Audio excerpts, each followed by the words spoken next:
Hello friends, कैसे हैं आप लोग। उम्मीद करता हूँ बहुत ही अच्छे होंगे और अपनी प्रिपरेशन को बहुत ही अच्छे ढंग से कर रहे होंगे। तो आज ही हमारा लास्ट टॉपिक है बायोलॉजिकल क्लासिफिकेशन का, जो कि क्या है, virus, viroids, prions and lichen. तो अगर हम बात करें आर.एच. विट्टेकर की,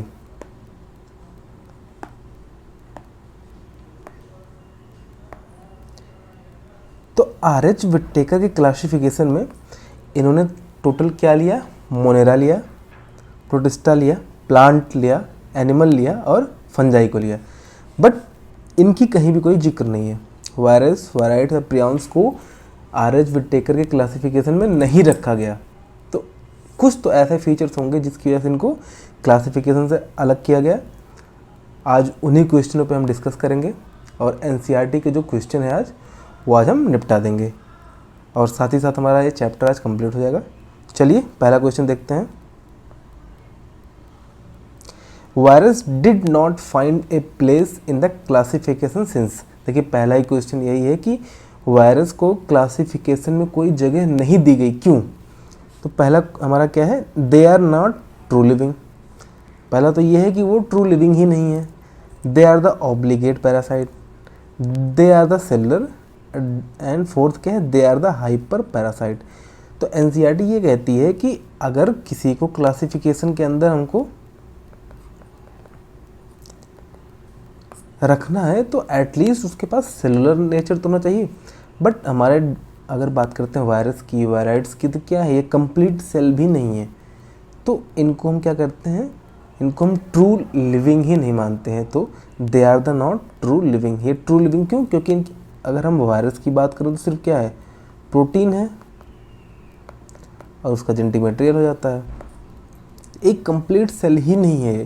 तो इसलिए इनको 5 किंगडम क्लासिफिकेशन में नहीं रखा गया है। क्वेश्चन नंबर 2 है, the virus are the non cellular organism that are characterised by the. तो ये कह रहा है कि जो हमारा वायरस है वो तो हमारा नॉन सेलुलर ऑर्गेनिज्म है, तो उसके कैरेक्टर रखे गए हैं। इसमें से बताना क्या है कि कौन सा कैरेक्टर सही है। हैविंग नो न्यूक्लिक एसिड, ये रॉन्ग है। न्यूक्लिक एसिड होगा या तो डीएनए होगा या तो आरएनए होगा, बोथ कभी नहीं सकता। तो या तो डीएनए होगा या तो आरएनए होगा। Having an active structure outside the living cell, गलत है। सेल के जैसे ही बाहर आते हैं ये क्या हो जाते हैं, इनर्ट हो जाते हैं। तो सेल के अंदर कैसे होते हैं, एक्टिव होते हैं। Having an inert crystalline structure outside the cell, तो ये हमारा क्या है, करेक्ट आंसर है। There hyper activity outside the cell, cell के अंदर ये एक्टिव ही नहीं होते, इनएक्टिव हो जाते हैं। तो करेक्ट आंसर क्या है हमारा, थर्ड। आगे चलते हैं। टर्म वायरस मीन्स, तो जो हमारा टर्म दिया गया है वायरस का, इसका मतलब क्या होता है, इसका मतलब होता है वेनम और पॉइजन। ठीक है, तो ये आपको एज इट इज याद रखना है, वेनम और पॉइजन। अगला देखते हैं। Dash recognised certain microbes as causal organism of the mosaic disease of the tobacco.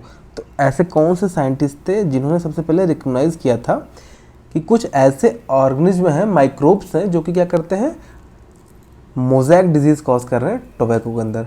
तो इसको आपको डायरेक्ट याद रखना है, क्या है, डीजे इवानिस्की, जिसका नाम क्या है, डेमेट्री इवानिस्की। तो हमारा जो सेकंड ऑप्शन है ये करेक्ट हो जाएगा। ठीक है, आगे चलते हैं। The scientist who first crystallised TMB, tobacco mosaic virus, सबसे पहले इसको क्रिस्टल किसने बताया था कि अगर ये बॉडी के अंदर होंगे तो कैसे होंगे, बॉडी के अंदर अगर ये होंगे तो ये एक्टिव फॉर्म में होंगे और आउटसाइड की बात करें तो कैसे होंगे, इनर्ट क्रिस्टलाइन स्ट्रक्चर। ये सबसे पहले किसने बताया था, WM स्टैनले ने। ठीक है, अगला क्वेश्चन देखते हैं।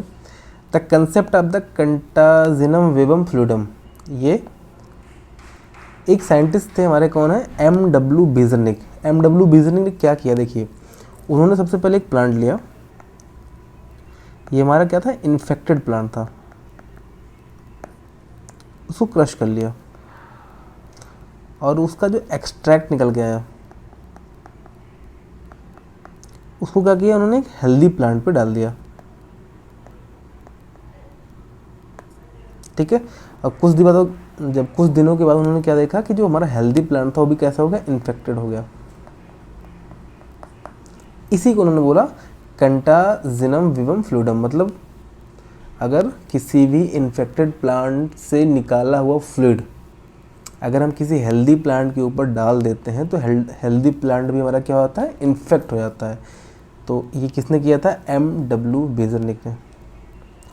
विच are the following statement is false about virus, तो वायरस के बारे में 4 स्टेटमेंट हैं जिनमें से कोई एक गलत है। ठीक है, virus are the obligate parasite, तो ये सही है। वायरस हमारे क्या होते हैं, ऑब्लिगेट पैरासाइट होते हैं। अगर ये होस्ट के अंदर या यूँ कहें अगर ये होस्ट इनको नहीं मिलता है तो क्या हो जाते हैं, आउटसाइड इन्वायरमेंट में इनर्ट क्रिस्टलाइन स्ट्रक्चर शो करते हैं। Only multiply inside the living cells, ये सही है। सिर्फ और सिर्फ सेल के अंदर ही ये मल्टीप्लाई कर पाते हैं, आउटसाइड में ये मल्टीप्लाई नहीं करते हैं। Virus can not pass bacterial proof filter, तो ये हमारा आंसर मिल गया। जो वायरस का साइज़ है, जो हमारे वायरस का साइज़ है वो बैक्टीरिया से छोटा होता है, तो ये बहुत ही इजीली क्या होते हैं, बैक्टीरियल प्रूफ फिल्टर से पास कर जाते हैं। तो हमसे क्या पूछ रखा है कि फॉल्स कौन सा है, तो थर्ड हमारा फॉल्स है, ये आराम से पास कर जाते हैं। Virus are the made up of protein, ठीक है, प्रोटीन का बना होता है और उनका एक जेनेटिक मटेरियल होता है, या तो DNA या तो RNA।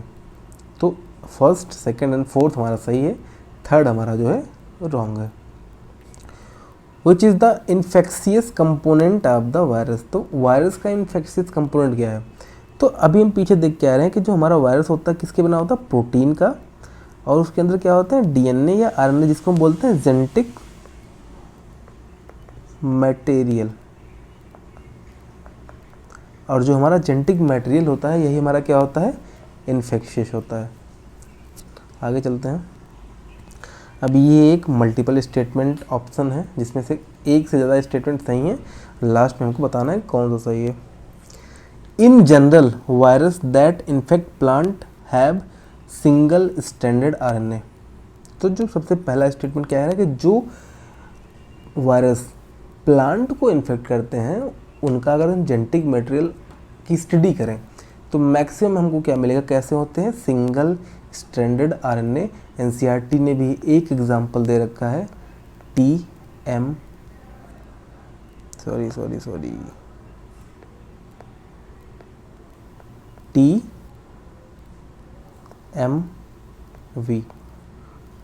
Tobacco mosaic virus. ये कैसा होता है, सिंगल स्ट्रैंडेड RNA होता है। Virus that infect animal either single और डबल स्ट्रैंडेड RNA, तो ऐसे वायरस जो कि एनिमल को इन्फेक्ट करते हैं उनके पास या तो सिंगल या तो डबल स्ट्रैंड आपका RNA होता है या फिर डबल स्ट्रैंड DNA होता है। तो इसका एक एग्जांपल हमने देख ही रखा है, क्या होता है, बैक्टीरियोफेज।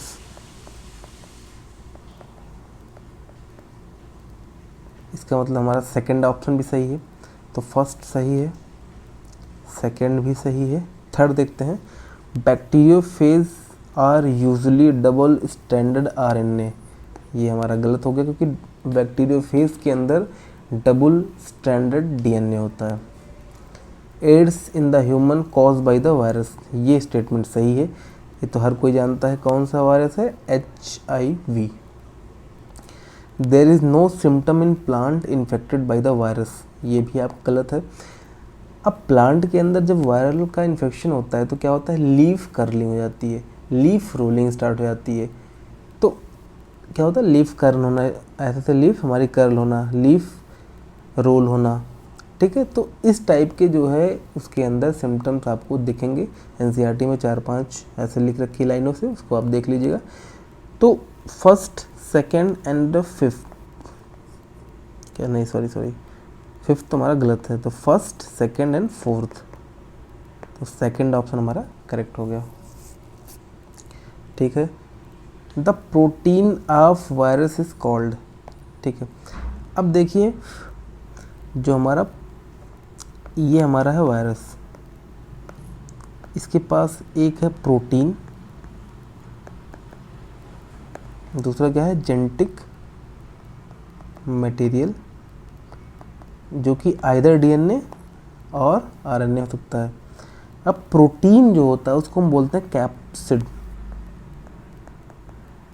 जो कंप्लीट प्रोटीन है इसको बोलते हैं कैप्सिड। कैप्सिड के मोनोमर होते हैं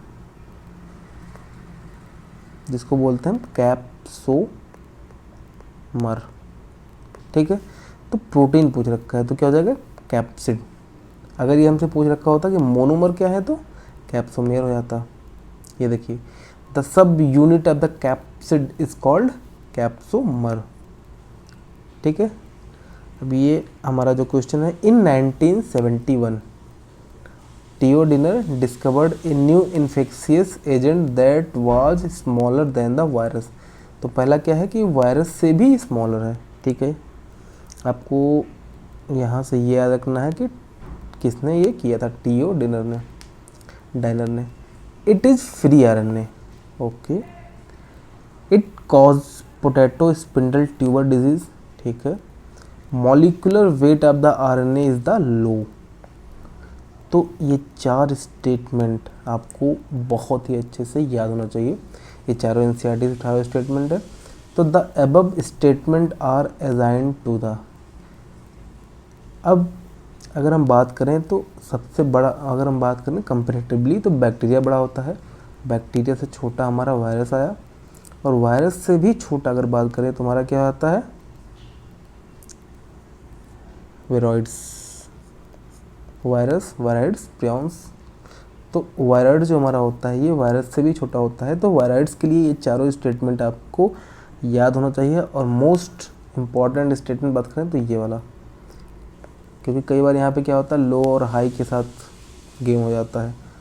ठीक है, लिख देगा molecular weight of the RNA is the higher molecular, तो फिर क्या गलत हो जाएगा। अगला क्वेश्चन क्या है, find the incorrect statement. Lichen are symbiotic association between the algae and the fungi. ये बिल्कुल सही है। एल्गी और फंगी क्या होते हैं, मिल के एक एसोसिएशन बनाते हैं जिसको बोलते हैं हम लाइकेन।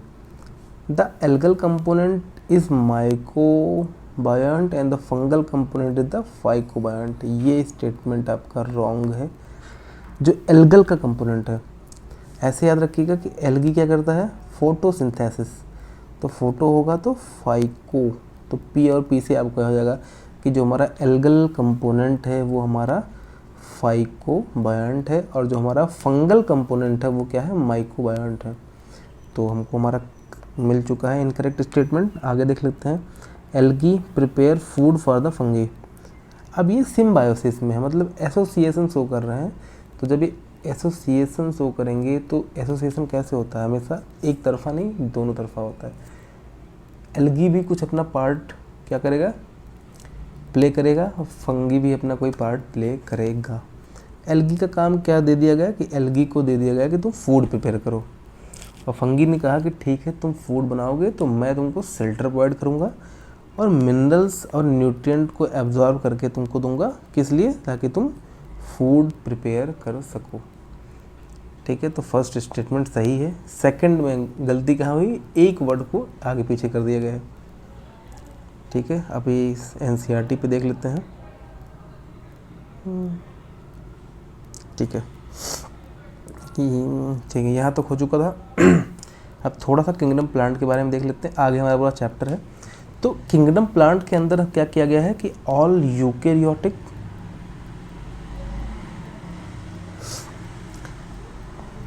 किंगडम प्लांट के अंदर क्या किया गया है कि जितने भी यूकेरियोटिक क्लोरोफिल कंटेनिंग ऑर्गेनिज्म थे, और कैसे eukaryotic chlorophyll containing multi cellular, unicellular होता तो हम क्या करते हैं प्रोटिस्टा डाल देते, इसको हम बोलते हैं प्लांट। अब कहता है कि देखो मैक्सिमम तो प्लांट हमारे कैसे होते हैं फोटोसिंथेसिस होते हैं, पर कुछ प्लांट ऐसे हैं जो कि एक्सेप्शन है। एक्सेप्शन की बात करें तो सबसे पहले ये देखिएगा, इंसेक्टिवोरस प्लांट जैसे कि ब्लैडर वॉर्ट और हमारा वीनस फ्लाई ट्रैप, ये कैसे हैं, इंसेक्टिवोरस के एग्जाम्पल हैं, और कस्कुटा अमरबेल इसको बोलते हैं, ये पैरासाइट है। तो ये मैक्सिमम प्लांट हमारे ऑटोट्रॉफ होते हैं, इसलिए ये जो 2-3 हमारे एक्सेप्शन है ये काफ़ी इंपॉर्टेंट होते हैं हमको याद रखने के लिए।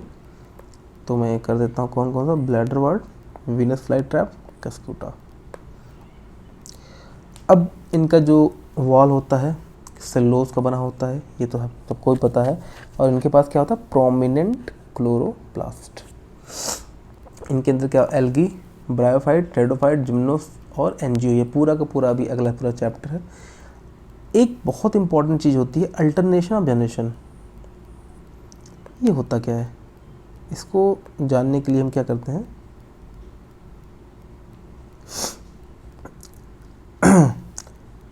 क्या होता है कि दो प्लांट की पूरी लाइफ अगर हम देखेंगे तो 2 चीज़ें दिखेंगी हमको, एक गैमेटोफाइट, एक हमारा होता है स्पोरोफाइट। ये होता है 2n स्टेज, और ये होता है हमारा सिंगल n स्टेज, या इसको बोलते हैं डिप्लॉन्टिक, इसको बोलते हैं हैप्लॉन्टिक। अब प्लांट की लाइफ में क्या होता है कि इन्हीं दोनों के बीच की बैलेंस होती है। अब कुछ प्लांट जैसे मैं बात करें एल्गी में, ब्रायो में, तो इन सब में क्या होता है, गैमेटोफाइट जो है वो लीड करता है, मतलब लाइफ का एक बहुत बड़ा हिस्सा कैसे होता है गैमेटोफिटिक, और एक छोटा सा कहीं क्या होगा, स्पोरोफिटिक आएगा।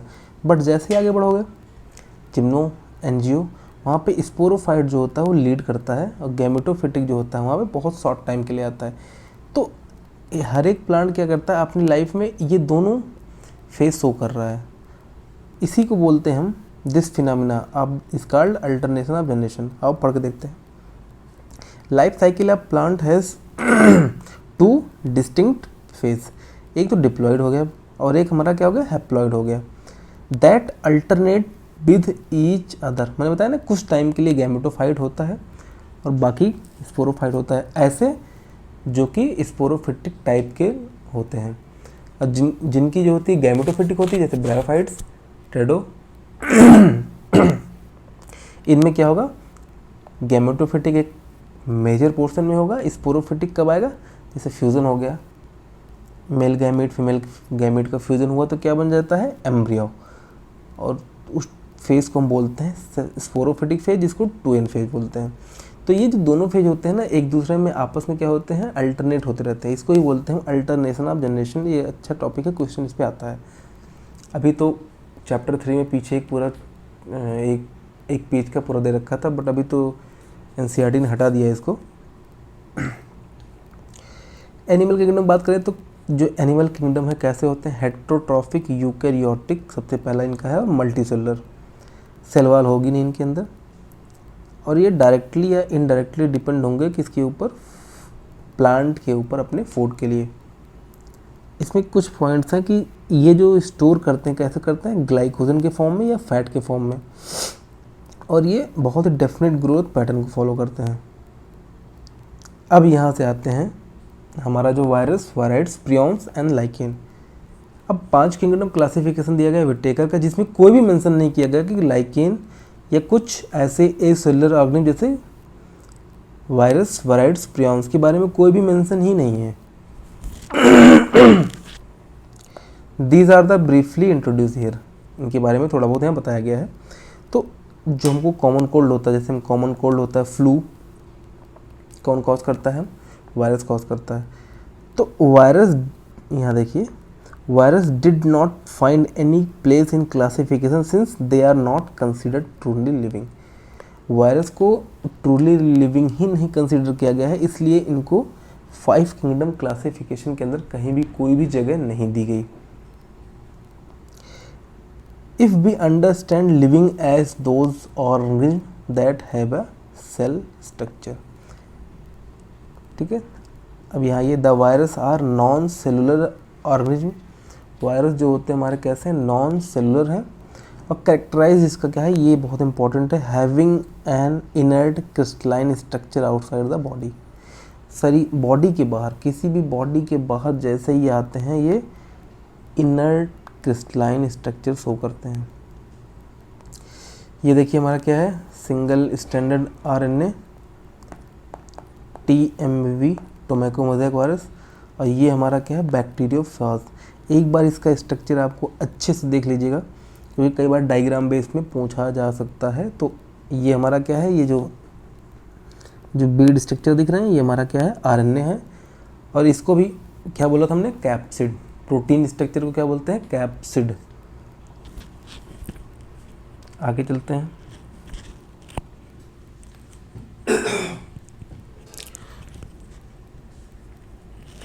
Once they infect the cell,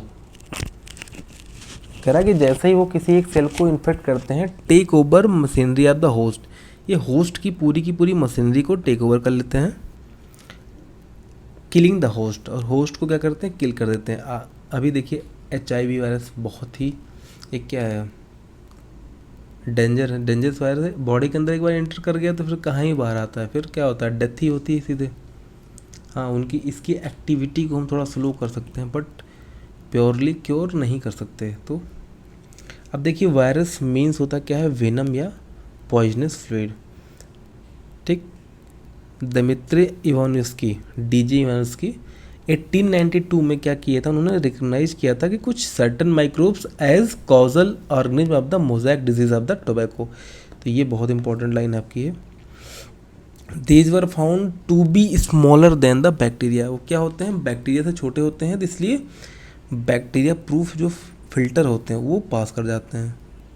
MW बिजर्निक ने दिखाया था, डिमॉन्स्ट्रेट किया था, extract of the infected plant of the tobacco could cause infection in the healthy plant, जिसको उन्होंने बोला था कॉन्टाजिनम विवम फ्लूइडम। और लास्ट में WM स्टैनले ने क्या किया था, क्रिस्टलाइज कर लिया था इसको, और ये दिखाया था कि जो क्रिस्टल होते हैं उसमें लार्जली क्या होता है, प्रोटीन होती है। They are the inert outside their specific cell host. ये हमारा लास्ट पॉइंट जो है, virus are the obligate parasite. In addition to the protein, virus also consider genetic material also contain. Virus के पास क्या होता है, जेनेटिक मटेरियल भी होता है, जो कि या तो RNA या तो DNA, दोनों कभी एक साथ नहीं होंगे। और ये बहुत इंपॉर्टेंट लाइन अब आपकी है कि in general virus that infect plant have the single standard RNA and the virus that infect animal have either single और डबल स्टैंडर्ड RNA या फिर डबल स्टैंडर्ड DNA होता है। अब यहाँ पे बता रखा है कि बैक्टीरियोफेज में क्या होता है, डबल स्टैंडर्ड DNA होता है। अब ये देखिएगा, जो प्रोटीन कोट होती है उसको हमने क्या बोल दिया, कैप्सिड बोल दिया, और उसकी जो स्मॉल यूनिट उसको बोलते हैं कैप्सोमर। और लास्ट में यहाँ देखिएगा, अब देखिए mumps, small pox, herpes, influenza, ये सब वायरस कॉज करता है, और एड्स भी क्या है, वायरस कॉज करता है। और प्लांट में सिम्टम क्या आते हैं, मोज़ेक फॉर्मेशन होता है। मोज़ेक मतलब ये देख रहे पा रहे होंगे, ये क्या होगा, मोज़ेक फॉर्मेशन। लीफ रोलिंग, जो लीफ होती है वो रोल करना स्टार्ट होती है। येलोइंग होती है and the when clearing, dwarfing and the stunt growth. ये जो है तो आपको याद कर लीजिएगा ये। अब आते हैं वायरस पे। वायरस, इसके 4 पॉइंट बहुत इंपॉर्टेंट जो हमने वहाँ देखे थे। सबसे पहले डिस्कवरी किसने किया था, टीओ डायनर ने। किस में किया था, पोटैटो स्पिंडल ट्यूबर डिजीज़ में।